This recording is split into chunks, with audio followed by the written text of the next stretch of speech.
Morning friends, আবার আমি চলে এসেছি আজকে মর্নিংয়ের একটা ব্লগ নিয়ে। তো আজকে হচ্ছে ছুটির দিন, রবিবার। তো আজকে মর্নিংয়ে ব্রেকফাস্টটা অন্যান্য দিনের থেকে একটু আলাদা করার কথা ভাবছিলাম। তো আজকে মেনুতে রয়েছে কড়াইশুঁটির কচুরি এবং তার সাথে ছোটোবেলায় মা একটা আলুর দম করতো, কাশ্মীরি আলুর দম, যেটা বাবা অফিসে যাওয়ার সময় টিফিনে রুটি আর কাশ্মীরি আলুর দম নিয়ে যেত। আজকে মনে হলো যে সেই কাশ্মীরি আলুর দমটা দিয়ে একবার কড়াইশুঁটির কচুরিটা ট্রাই করলে কীরকম হয়। রেসিপিটা খুবই সিম্পল।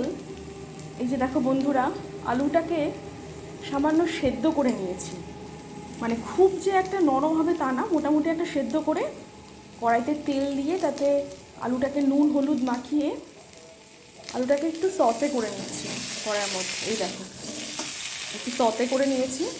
আর সাইডে যে পেঁয়াজ কুচিয়ে রেখে দিয়েছি। তো এই পুরো রেসিপিটার মধ্যে যাই হচ্ছে আলু, পেঁয়াজ, টমেটো সস, নুন হলুদ, সামান্য একটু মিষ্টি আর হচ্ছে কাঁচা লঙ্কা, ব্যাস, আর কিচ্ছু যায় না। এই সিম্পল কটা মানে ইনগ্রিডিয়েন্টস দিয়ে আমরা এই কড়াইশুঁটির কচুরিটা কীভাবে করব তোমাদেরকে ধীরে ধীরে দেখাচ্ছি।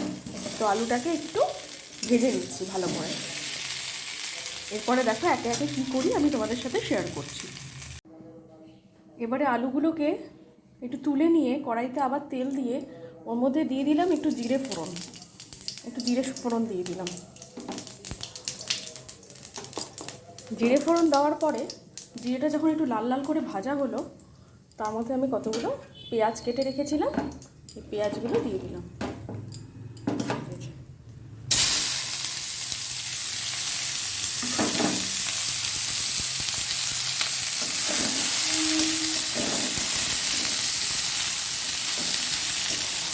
খুব একটা তেল দেওয়ার দরকার নেই, কারণ সসের মধ্যে নিজস্ব তেল থাকে, তাতেই হয়ে যায়। আর আলুটাকে যেহেতু তেল দিয়ে একবার ভেজে নিয়েছিলাম, তো মোটামুটি খুব একটা তেল দেওয়ার দরকার নেই। নিজেদের ইচ্ছে মতো যে যেরকম তেল পছন্দ করে সেরকম করে তেল দিয়ে এই জিরে ফোড়ন দিয়ে আমি পেঁয়াজটা ভাজার জন্য দিয়ে দিলাম। এর মধ্যে আমি মেশাবো একটু নুন আর একটু হলুদ। তারপর পেঁয়াজটা লাল লাল করে ভাজা হলে এর মধ্যে আমি দিয়ে দেবো টমেটো সস। এই পেঁয়াজের মধ্যে নুন হলুদটা মিশিয়ে রেখেছিলাম আলাদা করে, আর মেশালাম না, এটা ভাজা হওয়ার জন্য ছেড়ে দিলাম।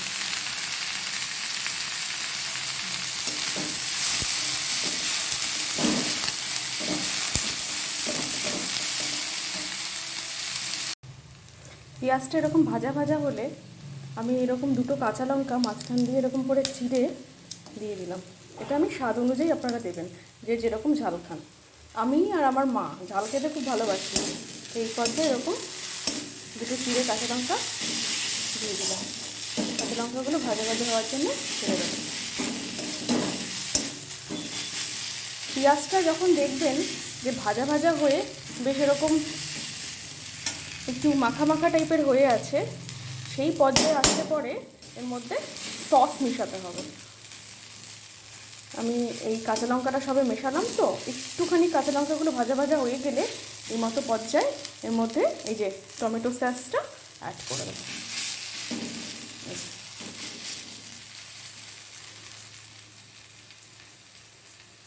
পেঁয়াজটা এরকম লাল লাল হয়ে এসছে, আমি এর মধ্যে এই ভাজা আলুগুলো মিশিয়ে দিলাম। ভাজা আলুগুলো দিয়ে পেঁয়াজটা আলুর সাথে ভালো করে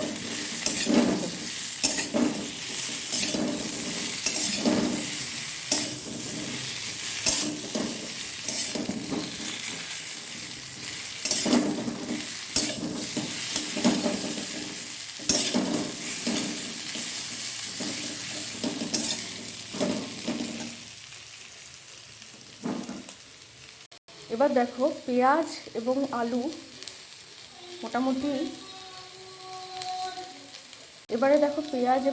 মোটামুটি ভাজা ভাজা হয়ে এসছে। এই পর্যায়ে আমি এই যে টমেটো সসটা মিশিয়ে দিই। এই রান্নার মেন ইনগ্রিডিয়েন্টসই হচ্ছে টমেটো সস, তাই টমেটো সসে কার্পণ্য রাখলে কিন্তু হবে না।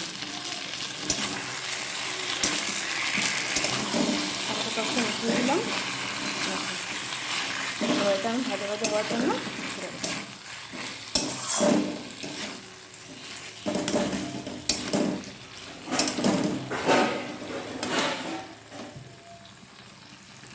এবার এটাকে একটু ফ্লেমটাকে একটু হাই করে এই টমেটো সসটা ভাজা ভাজা হওয়ার জন্য ছেড়ে দিতে হবে।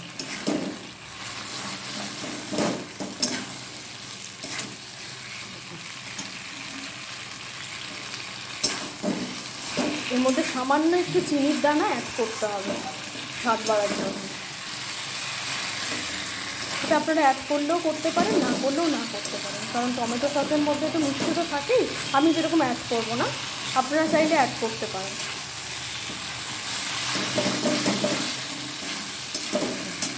এটা এবার কিছুক্ষণ ভাজার জন্য ছেড়ে দেবো।